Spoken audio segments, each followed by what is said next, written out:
السلام علیکم ورحمۃ اللہ وبرکاتہ۔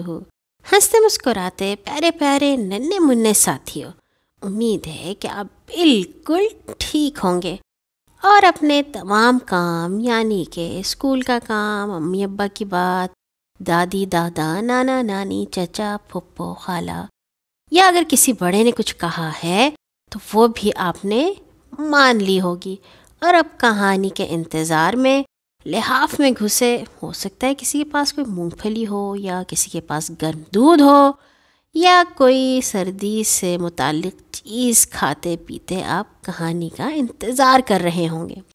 ہماری آج کی کہانی کا عنوان ہے سائمن کی حماقتیں، اور اس کا ترجمہ آپ کے لیے کیا ہے گل رانا نے۔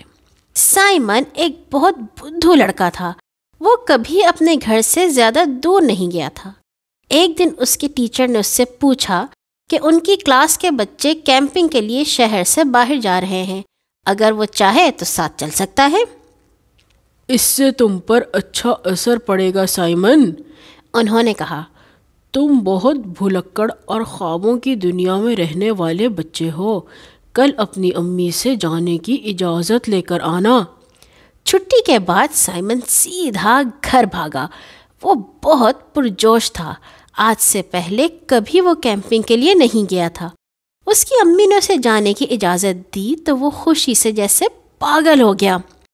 میں وہاں بہت سے کام سیکھوں گا امی، اس نے کہا۔ میں سب کی مدد کروں گا، میں ٹینٹ لگانا اور اکھاڑنا سیکھوں گا، برتن دھونا اور کھانا پکانا سیکھوں گا، کتنا مزہ آئے گا۔ خیر جناب، اس طرح سائمن زندگی میں پہلی بار کیمپنگ کے لیے روانہ ہوا۔ یہ لوگ شہر سے باہر کھیتوں کے قریب ایک چھوٹی سی پہاڑی پر کیمپنگ کرنے گئے تھے۔ سائمن کو اس کے ٹیچر نے ٹینٹ لگانا سکھایا، مگر وہ اسے سیکھنے میں ناکام رہا۔ جیسے ہی وہ ٹینٹ لگا کر اس کے اندر داخل ہوتا تھا، ٹینٹ ہمیشہ اس کے اوپر گر پڑتا تھا۔ پھر اسے سکھایا گیا کہ چشمے پر جا کر گندی پیالیاں اور پلیٹیں کیسے دھوئی جاتی ہیں، مگر 2 بار پانی میں گرنے کے بعد اسے مزید یہ کام کرنے کی اجازت نہیں ملی۔ پھر ایک دن اسے ایک بڑا جگ دے کر کہا گیا کہ دودھ لے کر آئے۔ سائمن جگ لے کر چل پڑا، مگر اگلے کھیت تک پہنچ کر وہ رک گیا اور سوچنے لگا کہ وہ یہ پوچھنا تو بھول ہی گیا کہ دودھ اسے کہاں سے ملے گا۔ کیا حماقت ہے، اس نے اپنے آپ سے کہا۔ اب اگر واپس جا کر پوچھوں گا تو سب لڑکے مجھ پر ہنسیں گے، پتہ نہیں کل جمی کہاں سے دودھ لے کر آیا تھا۔ قریب سے ایک گائے بولی، اور سائمن کو اتنا گھور کر دیکھا کہ اسے یقین ہو گیا کہ وہ اسی کے سوال کا جواب دے رہی ہے۔ اوہ، ظاہر سی بات ہے، دودھ تو گائے دیتی ہے، سائمن نے کہا۔ ارے گائے، ذرا ادھر تو آنا 1 منٹ کے لیے۔ اس نے گائے کے سامنے جگ لہرایا، مگر اس نے اپنا سر دوسری طرف موڑ لیا اور جگالی کرتی رہی۔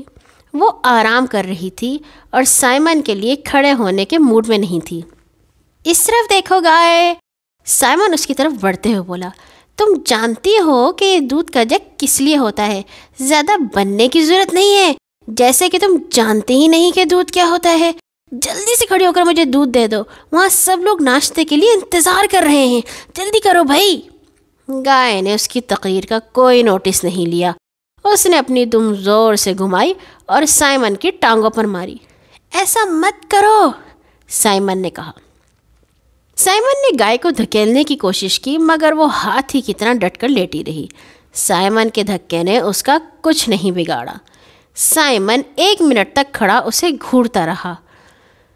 پھر اس نے کسی کو جنگلے کے اوپر سے آواز دیتے ہوئے سنا، سائمن جلدی دودھ لے کر آؤ، ہم انتظار کر رہے ہیں بھائی۔ سائمن بھاگ کر جنگلے کے پاس گیا۔ گائے مجھے ذرا سا بھی دودھ نہیں دے رہی، وہ بہت زیادہ ضدی ہے، اس نے منہ لٹکا کر کہا۔ ارے احمق، تمہیں دودھ فارم پر سے ملے گا، لڑکے نے جنگلے کے اوپر سے کہا۔ مجھے یقین نہیں آتا کہ تم اتنی دیر سے گائے کے ساتھ بحث کر رہے تھے، حد ہو گئی، لاؤ جگ مجھے دو، میں لے کر آتا ہوں۔ وہ جنگلے سے کود کر اندر آیا، غریب سائمن سے جگ چھینا اور فارم کی جانب دوڑ گیا۔ سائمن کی کلاس کے بچوں کو جب پتہ چلا کہ وہ دودھ لینے کے لیے گائے سے بحث کر رہا تھا تو سائمن کا خوب مذاق اڑایا گیا۔ خیر، اب ہم تم سے کوئی کام نہیں لیں گے، انہوں نے کہا۔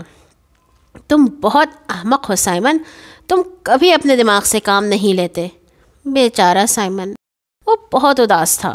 اس کی ماں ہمیشہ اسے عقل سے کام لینے کی نصیحت بھی کرتی تھی۔ اس واقعے کے بعد سے کسی نے بھی اس سے مدد لینے کے لیے نہیں کہا۔ اگر وہ مدد کرنے کے لیے خود کو پیش بھی کرتا تو بھی اجازت نہیں ملتی۔ کیمپ میں اگر آپ کو کوئی کام نہ کرنے دیا جائے تو کیمپ جانا بیکار ہے۔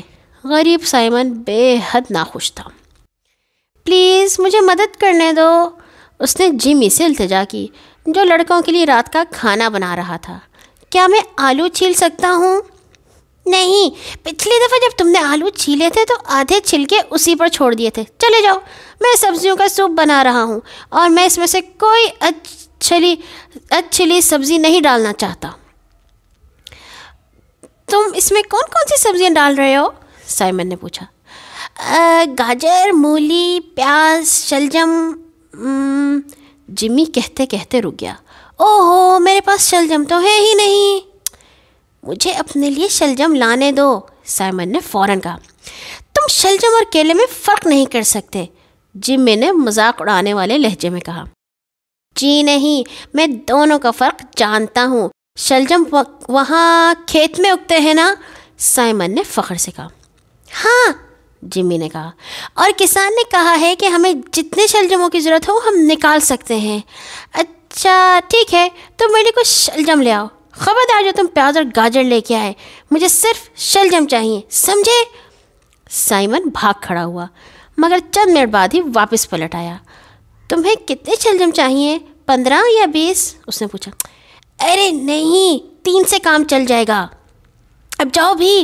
سائمن چل پڑا، مگر 1 منٹ بعد ہی وہ پھر واپس پلٹ کر آیا۔ تم نے مجھے یہ تو بتایا ہی نہیں کہ تمہیں کس سائز کے شلجم چاہیے، بڑے یا چھوٹے؟ بڑے والے، جمی نے جھنجھلاتے ہوئے کہا۔ کتنے بڑے؟ سائمن نے پوچھا۔ اوہ ہو، تمہارے سر جتنے بڑے، جمی چلایا۔ اب چلے بھی جاؤ سائمن، ورنہ تم شام تک شلجم نہیں لا سکو گے۔ سائمن پھر چل پڑا، اس نے جنگلہ پھلانگا اور شلجم کے کھیت میں گھس گیا۔ پتہ نہیں میرا سر کتنا بڑا ہوگا، سائمن نے اپنا سر چھو کر دیکھتے ہوئے کہا۔ میں کیسے ہی فیصلہ کر سکتا ہوں کہ یہ شلجم میرے سر کے برابر ہیں یا نہیں؟ میں اپنا سر نہیں دیکھ سکتا، نہ ہی میں جانتا ہوں میرا سر کتنا بڑا ہے۔ واپس جا کر پوچھا تو جمی بہت خفا ہوگا۔ اب یہ ایک پہیلی تھی جسے حل کرنا سائمن کے بس کی بات نہ تھی، مگر اس نے ہمت نہ ہاری۔ یقیناً کوئی ایسا طریقہ ہوگا جس سے مجھے معلوم ہو سکے کہ کون سے شلجم میرے سر کے برابر ہیں۔ اس نے بہت غور کیا، پھر وہ مسکرایا کیونکہ اس نے ایک ترکیب سوچ لی تھی۔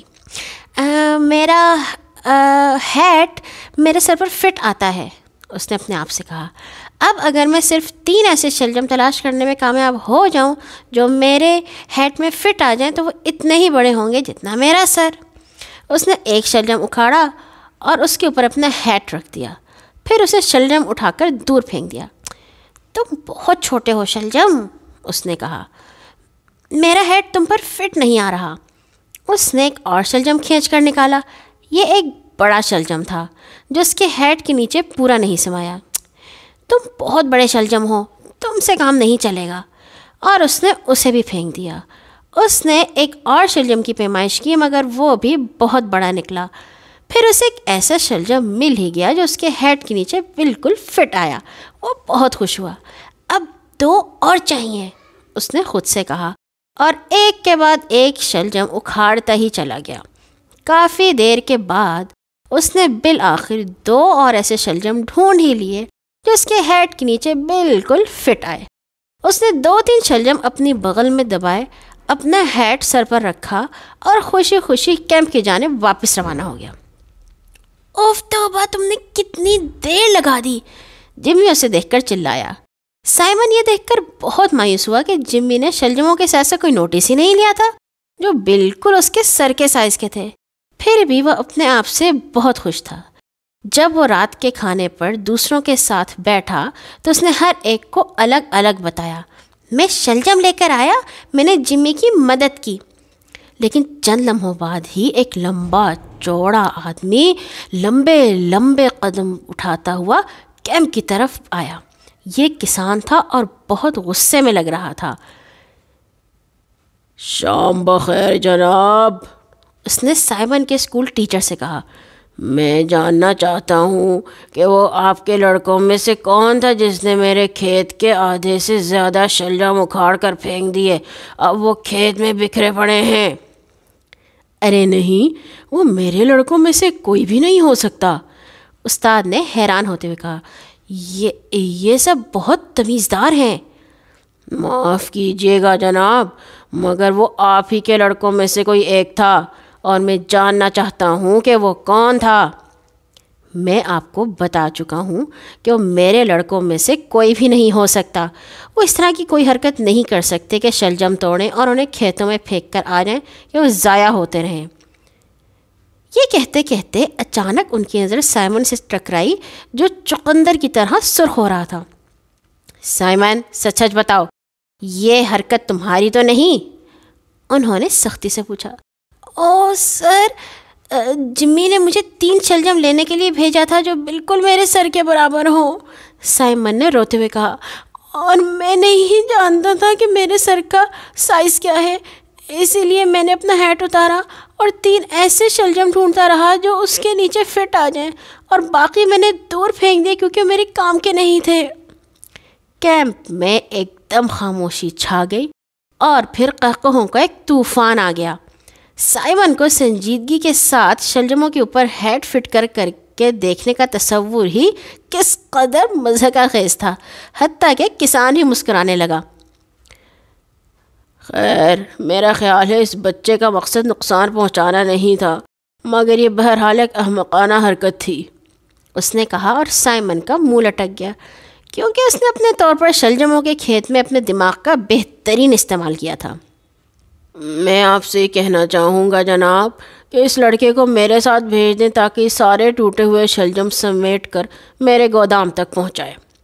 لہٰذا سائمن نے اگلا دن شلجم چن کر کھیت سے آدھا میل دور کسان کے گودام میں رکھنے میں گزارا۔ بیچارہ سائمن، عقل کے استعمال کے لیے بھی عقل درکار ہوتی ہے۔ کل آئیں گے ایک اور نئی کہانی کے ساتھ۔ اللہ حافظ۔